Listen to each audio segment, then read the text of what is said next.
రైతు బంధువులకి నమస్తే.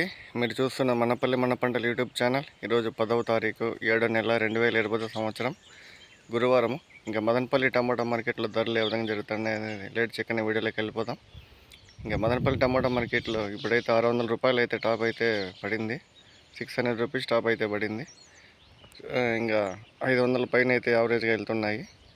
450 పైన అయితే వెళ్తున్నాయి. ఇంకా బయట ప్రాంతాల మార్కెట్కి వెళ్తే అనంతపురం అయితే టాప్ అయితే 400 అయితే పడింది. Anantapuram 15 kilo box 400 rupees top అయితే పడింది. పాలకోడు 15 కిలోల బాక్స్ అయితే 320 రూపాయలు అయితే టాప్ అయితే పడింది. ఇంకా ఈ కలికిరి అయితే 320 రూపాయలు టాప్ అయితే పడింది. 15 కిలో బాక్స్ కలికిరి. ఇంకా ఉసూరు అయితే 25 కిలోల బాక్స్ అయితే 550 రూపాయలు అయితే టాప్ అయితే పడింది. ఉసూరు 25 కిలో బాక్స్ అయితే 550 రూపీస్ టాప్ అయితే పడింది. చూద్దామన్నా మదనపల్లి కొద్దిగా డౌన్ అయింది మార్కెట్. చూద్దాం ఏ విధంగా వెళ్తాయనేది.